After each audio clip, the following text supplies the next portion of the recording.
10वीं शताब्दी के बाद मुस्लिम मध्य एशियाई खानाबदोश कबीलों ने तेज तर्रार घुड़सवार सेना का उपयोग करते हुए और जातीयता और धर्म से एकजुट विशाल सेनाएं खड़ी करते हुए दक्षिण एशिया के उत्तर पश्चिमी मैदानों पर बार बार कब्जा किया, जिससे अंततः 1206 में इस्लामी दिल्ली सल्तनत की स्थापना हुई। सल्तनत उत्तर भारत के अधिकांश भाग पर नियंत्रण करना और दक्षिण भारत में कई आक्रमण करना था। हालांकि शुरुआत में भारतीय अभिजात वर्ग के लिए विघटनकारी सल्तनत ने बड़े पैमाने पर अपनी विशाल गैर मुस्लिम आबादी को अपने कानूनों और रीति रिवाजों पर छोड़ दिया। 13वीं शताब्दी में मंगोल हमलावरों को बार बार खदेड़कर सल्तनत ने भारत को पश्चिम और मध्य एशिया में हुई तबाही से बचाया। उस क्षेत्र से उपमहाद्वीप में भागे हुए सैनिकों, विद्वानों, मनीषियों, व्यापारियों, कलाकारों और कारीगरों के सदियों से चले आ रहे प्रवास के लिए मंच तैयार किया, जिससे उत्तर में एक समन्वित भारत इस्लामिक संस्कृति का निर्माण हुआ। सल्तनत द्वारा दक्षिण भारत के क्षेत्रीय राज्यों पर आक्रमण करने और उन्हें कमजोर करने से स्वदेशी विजयनगर साम्राज्य का मार्ग प्रशस्त हुआ। एक मजबूत शैव परंपरा को अपनाते हुए और सल्तनत की सैन्य तकनीक पर निर्माण करते हुए साम्राज्य ने प्रायद्वीपीय भारत के अधिकांश हिस्से पर नियंत्रण कर लिया और उसके बाद लंबे समय तक दक्षिण भारतीय समाज को प्रभावित किया।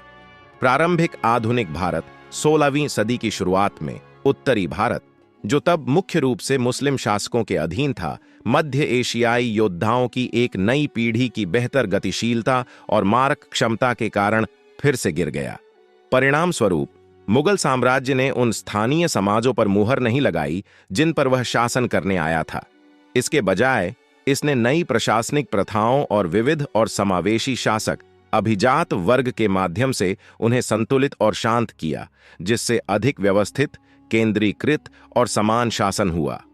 आदिवासी बंधनों और इस्लामी पहचान को छोड़कर विशेष रूप से अकबर के तहत मुगलों ने वफादारी के माध्यम से अपने दूर दराज के क्षेत्रों को एकजुट किया।